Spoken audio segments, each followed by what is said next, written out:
ఓం మహాగణాధిపతయే నమః. ఓం గురుభ్యో నమః. ఓం శ్రీమాత్రే నమః. పరమేశ్వర స్వరూపమైనటువంటి జ్యోతిష, వాస్తు మరియు ఇతర అనేకమైనటువంటి శాస్త్రములను మనకు అందించినటువంటి మహర్షులకి నమస్కారం. హయగ్రీవ హయగ్రీవ హయగ్రీవేతి యో వదేత్తస్య నిస్సరతే వాణి జహ్నుకన్యా ప్రవాహవత్. అరుణాం కరుణాతరంగితాక్షీం ధృతపాశాంకుశపుష్పబాణచాపాం అనిమాదిభిరావృతాం మయూకైః అహమిత్యేవ విభావయే భవానీం. శ్రీమాత్రే నమః. మనం ఈరోజు చెప్పుకోబోయేటువంటి టాపిక్ ఏమిటి అంటే, మే 2వ తేదీ నుంచి గురువు మారనున్నాడు. మరి మేలో మారితే ఇప్పటి నుంచి ఎందుకు చెప్తున్నారండి అంటే, ఇప్పుడు కూడా లాంగ్ టర్మ్ ప్లానెట్స్ అంటారు. అంటే లాంగ్ టర్మ్లో ఎక్కువ కాలం ఒక రాశిలో ఉంటాయి. అవి ఇంకో 2 నెలల్లో మారబోతుంది. కాబట్టి ఈ 2 నెలల తర్వాత మారబోతుంది. కాబట్టి ప్రతి గ్రహము కూడా, అంటే అందులో చిన్న గ్రహాలు అంటే షార్ట్ టర్మ్గా తిరిగేటువంటివి ఉంటాయి, ఎక్కువ కాలం ఒక్కొక్క రాశిలో ఉంటాయి. అందులో గురువు ఒకడు. అంటే గురుగ్రహం మనకి సంవత్సర కాలం, సంవత్సరం మీద ఇంకొన్ని రోజులు ఎక్కువే ఉంటాడు ఒక్కొక్క రాశిలోని. అదేవిధంగా శని 2.5 రోజులు, రాహువు కేతువు 1.5 సంవత్సరాలు ఉంటారు. వీటి ఇంపాక్ట్ కూడా మీ లైఫ్లో పెద్ద పెద్ద ఇన్సిడెంట్స్కి ఉంటుంది, పెద్ద పెద్ద నిర్ణయాలు తీసుకోవడానికి. అంటే ఎటువంటివి? వివాహం కావచ్చు, గృహ సంబంధించినటువంటి గృహము వాహనం తీసుకునేటువంటి విషయాలు కావచ్చు, విద్యా సంబంధించిన విషయాలకు కావచ్చు, అదేవిధంగా సంతాన సంబంధించిన విషయాలు కావచ్చు, ఇన్వెస్ట్మెంట్స్ రిలేటెడ్ సంబంధించిన విషయాలు కావచ్చు, ఆరోగ్య సంబంధించిన విషయాలు కావచ్చు. వీటన్నిటి మీద కూడా ఈ యొక్క ముఖ్యంగా ఈ గురుగ్రహం యొక్క ఇంపాక్ట్ అనేటువంటిది ఎక్కువగా ఉంటుంది, గుర్తుపెట్టుకోండి. అయితే ఇప్పుడు మనం ప్రతి లగ్నానికి చెప్పుకోబోతున్నాం. ఈ చెప్పుకోబోయేటువంటి అంశంలో ఒక విషయం మీరు ముఖ్యంగా గుర్తుపెట్టుకోండి. అదేమిటి అంటే, మీకు గనక మీ జన్మజాతకంలో విపరీత రాజయోగాలు, నీచభంగ రాజయోగాలు, మంచి ధనయోగాలు నడుస్తుంటే, ఈ గురువుకు సంబంధించిన దాంట్లో ఏదైనా నేను మీకు చిన్నపాటి మైనస్ ఉన్నట్టుగా చెప్పినట్లయితే కూడా మీరు దాన్ని ఏం పట్టించుకోవాల్సిన అవసరం లేదు, గుర్తుపెట్టుకోండి. ఓకే. కాకపోతే గురు సంబంధించినవి చెప్పినవన్నీ కూడా పాజిటివ్గానే వస్తాయి ఇక్కడ, అందులో ఎటువంటి సందేహం లేదు. సో మనం ఒక్కొక్క లగ్నరీత్యా, లగ్నం తెలియని వారి రాశి రీత్యా మనం తెలుసుకుందాం. కన్యా లగ్నము, కన్యా రాశి. కన్యవారికి కనుక చూసుకున్నట్లయితే మీకు గురువు ఇచ్చేటువంటి ఫలితాలు ఏమిటి? ఎప్పటి నుంచో మనం మాట్లాడుకుంటున్నాం, ఒక 2 నెలల నుంచి దాదాపుగా కేతువు రాశిలో ఉన్నాడండి. కన్యా లగ్నం అంటేనే నేను చాలా వీడియోలో చెప్పాను, మేనేజింగ్ లక్షణాలు అధికంగా ఉంటే బాగా మేనేజ్ చేయగలుగుతారని. కేతు వచ్చినందుకు కొంచెం ప్రతి దగ్గర ఆటంకం జరుగుతుంటూ ఉంటుంది అనుకున్నాం. ఇప్పుడు గురు దృష్టి రావడం వల్ల కొంతవరకు అది రిలీఫ్ వస్తుంది, గుర్తుపెట్టుకోండి.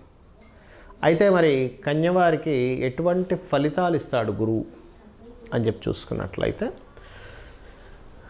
ఇక్కడ కొత్తగా ఎవరితోనైనా పరిచయాలు ఏర్పడడం వల్ల మీ యొక్క లైఫ్లో అనేకమైనటువంటి చేంజెస్ జరుగుతాయి. మరలా ఏదైనా రీస్టార్ట్ చేయడం వల్ల చేంజెస్ జరుగుతాయి. అంటే అలాగా కొంతమందికి చూడండి, ఏదో మొదలుపెట్టాము, ఒక వ్యాపారం ప్రారంభించాము, అది అంతంత మాత్రంగా సాగట్లేదు, కానీ దాంట్లో ఒక పేరు మార్చడమనో, లేకపోతే ఆ బిజినెస్లో ఇంకొన్ని అప్డేట్స్ తీసుకొస్తూ ఏదైనా కొన్ని మార్పులు చేస్తారు. అలా మార్చినప్పుడు మళ్ళీ ఒక కొత్త చేంజ్ వస్తుంది దానికి. గతంతో పోల్చుకుంటే చాలా మటుకు మంచి, ఎందుకంటే దానిలో ఇంప్రూవ్మెంట్స్ తీసుకొచ్చారు. అలాగేదైనా మీరు కొన్ని మార్పులు చేయడం వల్ల మీకు చేంజెస్ అనేవి జరుగుతాయి. షార్ట్ జర్నీస్ ఉంటాయి, కొత్త అగ్రిమెంట్స్ చేస్తారు గురువు ఇలా ఉండడం వల్ల. అన్నదమ్ములతోని, అక్కచెల్లెలతోని మైత్రుత్వం పెరగడం, కొత్త పరిచయాలు ఏర్పడడం, వాళ్ళతో కొంతవరకు సహకారాలు రావడం, సహకారం లభించడం, ఇటువంటివన్నీ కూడా గోచరిస్తున్నాయి. మరి ఈ యొక్క గురువు ఈ కన్యాలగ్నం వారికి ఏ విషయంలో జాగ్రత్తగా ఉండాలి అంటే, ముఖ్యంగా గుర్తుపెట్టుకోండి, తండ్రి గారికి సంబంధించినటువంటి ధనం విషయంలో కొంత జాగ్రత్తగా ఉండాలి. అంటే ఎలాగండి తండ్రి గారికి సంబంధించిన ధనం ఎలాగా అంటే, ఒక్కోసారి చూడండి మనకి ఏదైనా గవర్నమెంట్ ఆఫీసెస్లోనో, వాళ్ళ ఉద్యోగ సంబంధించిన దాంట్లోనో, లేకపోతే ఏదైనా ఒక బిజినెస్ చేస్తే ఆ షేర్, ఆ పార్ట్నర్స్ మీ తండ్రి గారికి ఇవ్వాల్సిన విషయంలోనూ కొంతవరకు ఆ వ్యక్తి లేడు కదా అని ఏదో మాయ చేస్తూ ఉంటారు. లోకంలో ఇలాంటివన్నీ జరుగుతూ ఉంటాయి. కాబట్టి తండ్రి ధనానికి సంబంధించినటువంటిది మీరు బ్యాంక్ ట్రాన్సాక్షన్ చేసేటువంటి విషయంలో, ముఖ్యంగా మీరు ఏదైనా పెద్ద మొత్తంలో ధనాన్ని ట్రాన్స్ఫర్ చేస్తున్నారు, ఎవరికైనా ట్రాన్సాక్షన్స్ చేస్తున్నారు, ఇటువంటి అంశాలలో చాలా చాలా జాగ్రత్తగా ఉండాలి. లేదా పెద్ద మొత్తంలో ధనాన్ని తీసుకొని ప్రయాణం చేస్తున్నారు. ఈ యొక్క విషయంలో కన్యవారు చాలా కేర్గా ఉండాలి, గుర్తుపెట్టుకోండి. లేదా మీ ఫాదర్ ఏదైనా మనీ పట్టుకొని ఒక ప్రయాణం చేస్తున్నారు, ఈ విషయంలో చాలా జాగ్రత్తగా ఉండాలి. ఇక మీరు చేయవలసినటువంటి దేవతా ఆరాధన ఏమిటి చూసుకున్నట్లయితే, ఉదయం నిద్రలేచిన వెంటనే కూడా లక్ష్మీదేవి యొక్క దర్శనం చేసుకోండి. ఇది మీకు పొరపాటును కూడా మీకు ఫైనాన్షియల్గా ఇబ్బంది అనేటువంటిది ఇవ్వదు. ఎలా అంటే మనకి ఫోన్లో స్క్రీన్ మీద పెట్టుకుంటూ ఉంటాం, లక్ష్మీదేవి బొమ్మ పెట్టుకొని ఒకసారి నమస్కరించుకొని మీ రోజును ప్రారంభించండి.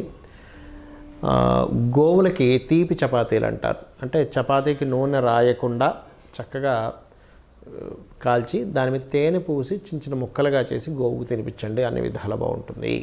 చాలామందికి వాళ్ళ లగ్నము, వాళ్ళ రాశి, వాళ్ళ నక్షత్రం ఏమీ తెలియదు. మరి అలాంటి వారు ఈ గురువు యొక్క మార్పు వలన కలిగే ఫలితాలను ఎలా పొందాలి? గుర్తుపెట్టుకోండి, గురువు ఎప్పుడైతే మారుతుంటాడో రాశిలో పుష్కరాలు వస్తాయి. మీకు పుష్కరాలు ఎక్కడొచ్చాయో ఆ పుష్కరాలకు వెళ్ళి అక్కడ స్నానం చేయడం ద్వారా గురువు ఇచ్చేటువంటి సంపూర్ణమైనటువంటి శుభ ఫలితాలు జరుగుతాయి. ఒకటి గుర్తుపెట్టుకోండి. రెండవది, ఏమండి మాకు గురువు ఈ సంవత్సరం మంచి ఫలితాలు ఇస్తాడా, మంచి ఫలితాలు ఇవ్వడా మాకు అర్థం కావట్లేదు, ఏం చేయాలి అంటే, చాలామందికి కావాల్సిన మంచి ఫలితాలు, అశుభ ఫలితాలు ఎవరికి వద్దు, శుభ ఫలితాలే కావాలని కోరుకుంటారు, కోరుకోవాలి కూడా, అదే అందులో ఎటువంటి తప్పు లేదు. మరి దానికి ఏం చేయాలంటే ఒకటే గుర్తుపెట్టుకోండి. మీకు గనక మీ ఎలా తెలుసుకోవాలి ఈ తేడాని అంటే, గురు నక్షత్రాలు, గురువారాలే ప్రత్యేకంగా మీకు కొంచెం ప్రతిసారి ఏదో ఒక ఇబ్బంది కలుగుతుంది, ఆగుతుంది అంటే మీ జన్మజాతకంలో కానీ గోచారంలో కానీ మీకు డేట్ ఆఫ్ బర్త్ టైము తెలియవు. కాబట్టి గురువు నెగటివ్ ఫలితాలు ఇచ్చే దాంట్లో ఉన్నాడు అని మీరు అర్థం చేసుకోవాలి. గురు నక్షత్రాలు అని చెప్పాను, ఏమిటవి? పునర్వసు, విశాఖ మరియు పూర్వభాద్ర. ఈ నక్షత్రాల్లో కూడా మీకు ఏదైనా ఒక పని అవ్వాల్సింది ఆగిపోయింది. అంత దూరం ప్రయాణం చేసి వెళ్ళామండి, అవ్వలేదండి, తీరా దగ్గరికి వెళ్ళాక ఆయన మళ్ళీ రేపు రమ్మన్నాడు, లేనట్లయితే ఈ రకరకాలు చెప్తూ ఉంటాం, వేస్ట్ అయిపోయింది, ఇవాళ ఏదో బిజినెస్ సాగుతుంది కూడా సాగలేదు. ఇవన్నీ గురు నక్షత్రాల్లో గురువారాల్లో జరుగుతున్నాయి అంటే మే మాసం నుంచి మారిన గురువు మీకు అనుగ్రహాన్ని అందించలేకపోతున్నాడు. అప్పుడు మరి ఏం చేయాలి అంటే, సింపుల్గా ఒకటే గుర్తుపెట్టుకోండి, దక్షిణామూర్తి స్తోత్రం కానీ లేనట్లయితే తారాదేవి యొక్క అష్టోత్తరం చదువుకోవడం కానీ,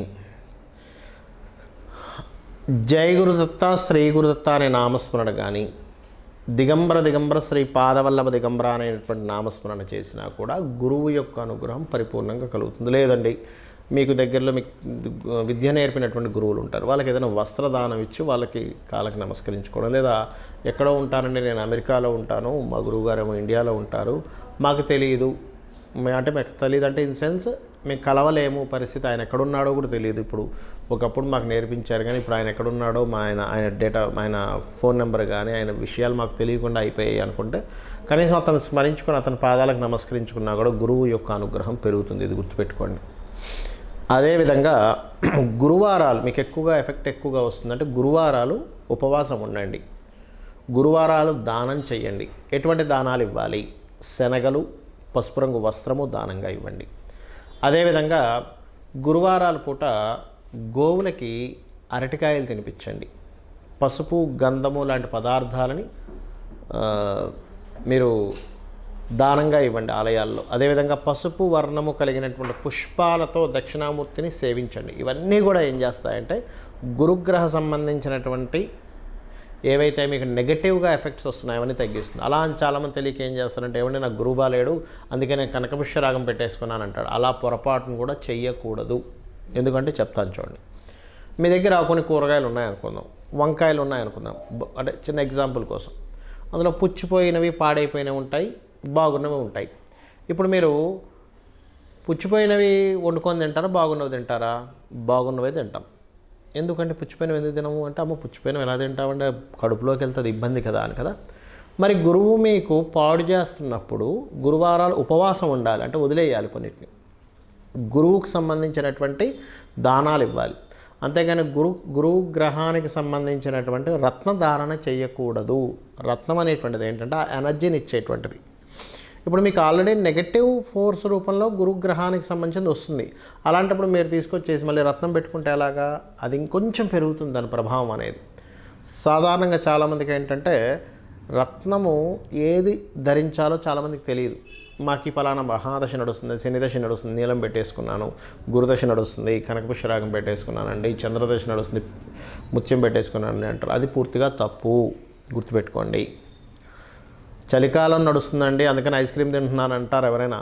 ఎందుకంటారు? చలికాలం అండి చల్లగుంది కాబట్టి ఐస్ క్రీమ్ తినేస్తున్నాను అన్నారు కదా. ఎందుకంటారు అంటే మీకు ఏది యోగ్యవంతంగా ఉంది, మీ ప్లానెట్స్లో ఏది యోగ్యవంతంగా ఉంది దానికి సంబంధించిన రత్నం పెట్టుకోవాలి. కొంతమందికి దురదృష్టవశాత్తు ఏ ప్లానెట్ యోగ్యవంతంగా ఉండదు. చాలా రేర్ కేసెస్, కోర్టులో ఒకటి ఉంటుంది, వాళ్ళు రత్నం అసలు పెట్టుకోకూడదు, గుర్తుపెట్టుకోండి. అలాంటి వాళ్ళు మీకు యోగ్యవంతంగా ఉండేటువంటి గ్రహం ఏదైతే ఉందో, ఇప్పుడు నడుస్తున్న మహాదశ ఏదైతే ఉందో తత్సంబంధించినటువంటి రూపు ఉన్నటువంటిది వేసుకోండి మెడలో. లేదా రుద్రాక్ష వేసుకోండి. రుద్రాక్షకి నో సైడ్ ఎఫెక్ట్స్. ఆ రుద్రాక్షలో కూడా కెరీర్ కోసం దశముఖి వేసుకోండి, వ్యాపార లాభం కోసం 11 ముఖి వేసుకోండి. లేదా పంచముఖి చాలా తక్కువ రేట్లో 50-100 రూపాయలకి వచ్చేస్తుంది పంచముఖి అయితే, అది కూడా వేసుకోవచ్చు. కొంచెం ఈ దశముఖి 11 ముఖీస్ కాస్త ఎక్కువగా ఉంటాయి. వీటన్నిటికంటే కూడా నేను మీకు చెప్పేది ఒకటే, ఇవన్నీ నాకేమీ తెలియవు. ఈ గోచారము, వాస్తు, గ్రహాలు, నక్షత్రాలు, గురువు మారాడా శని మారాడు ఇవేమీ నాకు తెలియవు స్వామి, నువ్వే నాకు దిక్కు, నేను నిన్నే అన్నిట్లో చూసుకుంటూ నా పని నేను చేసుకుంటూ వెళ్ళిపోతాను అనుకునేటువంటి వారికి వీటితోని సంబంధం లేదు. ఆ లలితాంబిక అమ్మవారి పాదాలు పట్టుకొని మీ ప్రయాణం సాగించండి, అన్ని విధాలు బాగుంటుంది. శ్రీమాత్రే నమః.